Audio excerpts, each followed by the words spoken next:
Assalamualaikum sahabat indahnya Ramadan. Bulan suci Ramadan merupakan kesempatan bagi hamba Allah untuk meningkatkan ketakwaan dan juga keimanannya.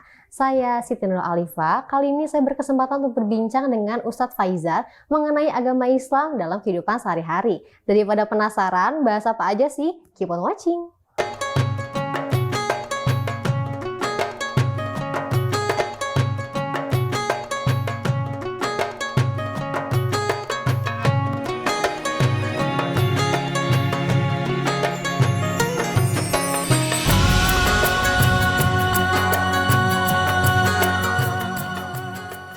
Assalamualaikum Pak Ustadz. Waalaikumsalam warahmatullahi. Gimana kabarnya Pak Ustadz? Alhamdulillah baik.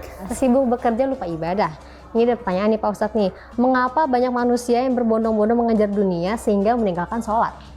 Ya, kalau semacam itu sudah dijelaskan ya bahwa manusia itu dibuat indah di dunianya itu dengan harta, dengan wanita, dengan segala hal yang berbau kenikmatan syahwat yang memang manusia punya perangkat kesadaran hewannya masing-masing. Jadi di situ akan tersaring mana orang yang betul-betul ingat dan menggantungkan hidupnya sama Allah, talinya sama Allah masih nyambung, mana yang talinya sudah mulai rapuh bahkan putus.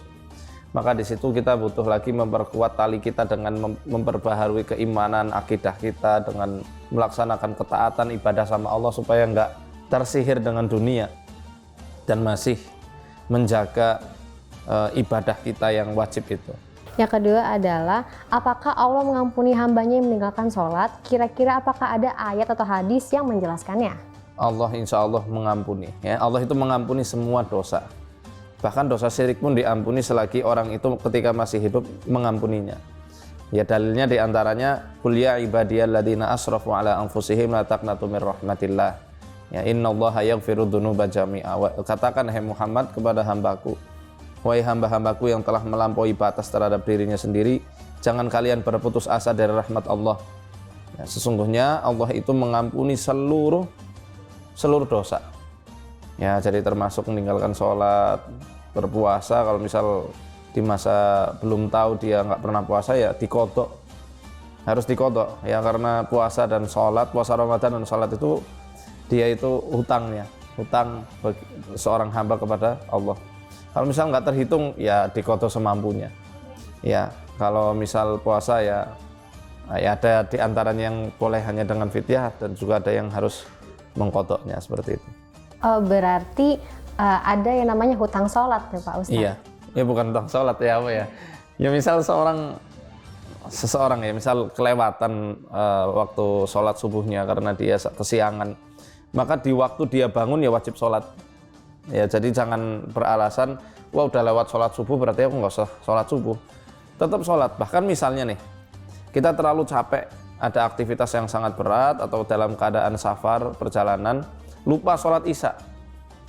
Seakan-akan kita merasa kayaknya udah sholat nih, tapi ternyata waktu sholat zuhur atau sholat asar kita baru ingat, wah semalam belum sholat isya. Maka di saat dia ingat, wajib melaksanakan sholat isya sebagai qadha.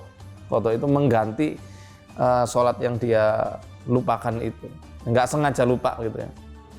Tapi selain mengqadha sholat, kira-kira ada lagi nggak sih Pak Ustadz cara untuk membayar hutang sholat lah ya, bisa dibilang seperti itu? Setahu saya, sependek yang saya tahu ya itu harus diqadha, ya, taubat dan mengqadhanya. Oke, begitu. Baik, terima kasih banyak ya Ustadz Faizar atas waktunya. Demikian penjelasan dari Pak Ustadz Faizar. Apabila memiliki pertanyaan, silakan komentar di kolom komentar ya. Wassalamualaikum warahmatullahi wabarakatuh.